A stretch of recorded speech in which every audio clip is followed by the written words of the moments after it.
Mbola faly miarabanao ny tenako atao anatin'izao fandarana fantaro ny marina izao a. Ny androandro moa dia miavaka amin'ny andro rehetrarehetra satria fahatsiarovana an'izany hoe ny akaran'i Jesosy tany an-danitra izany na ny hoe Ascension. Dia ny loha hevitra antsika androany ihany koa dia mikasika an'izay Ascension izay indrindra dia ny hoe ny hevitry ny Ascension izay no resantsika amin'ity fandarana androany ity ka manasanao anaraka hatramin'ny farany ary izao izaran'izao fandarana izao any amin'ny namanao rehetrarehetra satria noko fa asoanao ity fandarana ity. Amaky tenin'Andriamanitra avy hatrany sika milohan'ny resantsika an'izay Ascension izay dia ny tenin'Andriamanitra atao amin'ny asan'ny apôstôly toko voalohany manomboka amin'ny andininy voalohany no vakitsika amin'ny anaran'i Jesosy. Ry Teofilo, ilay boky voalohany dia nisoratako ny amin'izay nataon'i Jesosy sy nampianariny hatramin'ny andro nampakarana azy rehefa nodidiny tamin'ny fanahy masina ny apôstôly izay novidiny sady niseho koa tamin'ny famantarana maro taorian'ny jaliny fa velona izy ka niseho tamin'ny 70 andro izy ary nilazany amin'ny fanjakan'Andriamanitra. Andininy fadimy fa Jaona nanao batisa tamin'ny rano fa ianareo kosa atao batisa amin'ny fanahy masina rehefa afaka andro vitsivitsy. Dia ny andininy fahavalo fa azo hery ianareo amin'ny ilatsan'ny fanahy masina aminareo ary ho vavolombeloko any Jerosalema sy eran'ny Jody Samaria ary hatramin'ny faran'ny tany. Ary rehefa nilaza izany Jesosy dia nakariny izy raha mbola nijery izy ireo ary nisy raona nitondra azy ka tsy hitany masony intsony izy. Izay zany ny tenin'Andriamanitra izay milaza an'izay fomba nampakarana an'i Jesosy tany an-danitra izay na ny hoe Ascension. Fa mialohan'ny akaran'i Jesosy tany an-danitra dia tsara ny mahafantatra hoe tsy tonga dia niakatra direct tany an-danitra Jesosy dia tsy niverina teto ambonin'ny tany intsony rehefa avy nitsangana tamin'ny maty. Fa rehefa nitsangana tamin'ny maty Jesosy dia mbola niaraka tamin'ny mpianatra izy nandritry ny 70 andro araka n'ilay nambaran'ny tenin'Andriamanitra teo hoe mbola niarana andeha tamin'ny mpianatra izy mbola nitory ny fanjakan'Andriamanitra izy mbola nitory ny filazantsara izy dia mbola nametrapetraka tamin'ny mpianatra izy ny amin'ilay iraka lehibe dia ny fitoriana ny filazantsara ny famonjena ny olona rehetra zay vao niakatra any an-danitra Jesosy Kristy. Ny filazantsara moa dia miankina tamin'ny nafatesan'i Jesosy sy ny nitsanganan'i Jesosy tamin'ny maty.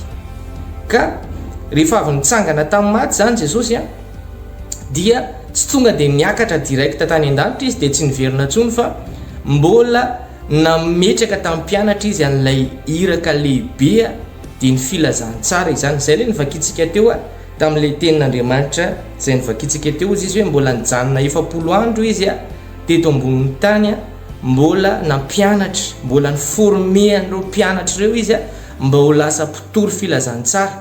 Ary anisan'ny zavatra anankiray izay tena nanamarika tamin'ilay tenin'Andriamanitra nivakitsika teo dia nandidiny mpianatra izy ary namepetra amin'ny mpianatra izy mba tsy hiala tao Jerosalema aloha raha tsy efa mandray ny fanahy masina. Dia niteny koa ny tenin'Andriamanitra hoe Jaona ozy izy dia nanao batisa tamin'ny rano fa ianareo kosa ozy izy dia atao batisa ny amin'ny fanahy masina.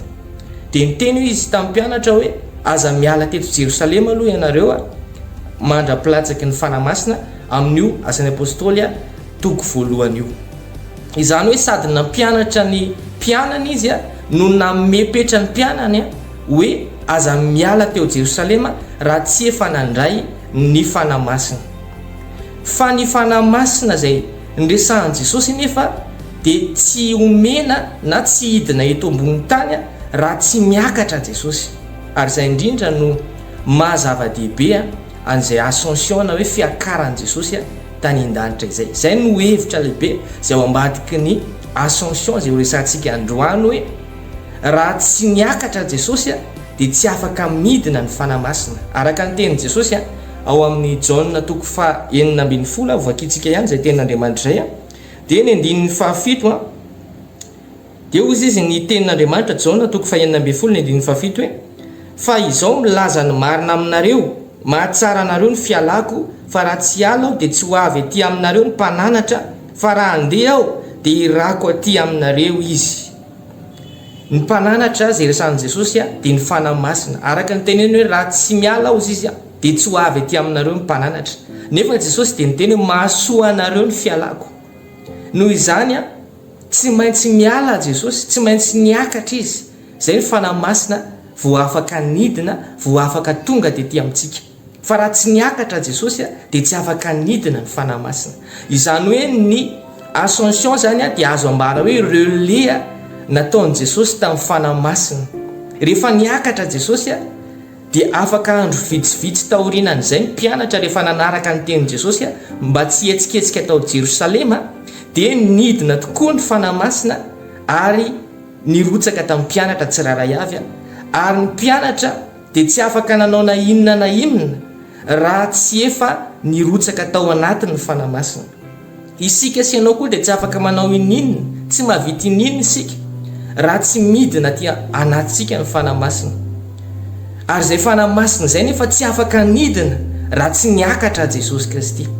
Izany no maha-zava-dehibe an'izany hoe fiakaran'i Jesosy tany an-danitra izany, mba hahafahantsika isam-batan'olona zay mino an'i Jesosy hanana ny fanahy masina. Ary izay indrindra no hevitra ao ambadiky ny fiakaran'i Jesosy Kristy mba hahafahantsika manana tombony lehibe dia ny fananana sy ny fandraisana ny fanahy masina. Ary rehefa nandray ny fanahy masina ny mpianatra dia tanteraka ilay iraka lehibe zay napetraka Jesosy tamin'ireo mpianatra ireo.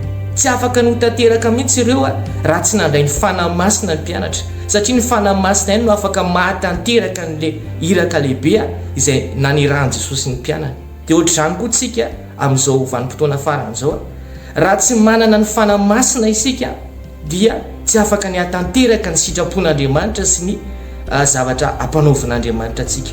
Kanefa tamin'ny andro nampakarana an'i Jesosy Kristy dia andro vitsivitsy taorinan'izay no nidinany fanahy masina. Izay ny fandaharantsika tamin'ity androany ity. Ankasitrahana ianao nanaraka hatramin'ny farany, mankasitraka indrindra dia mirary soa tahin'i Jesosy daholo.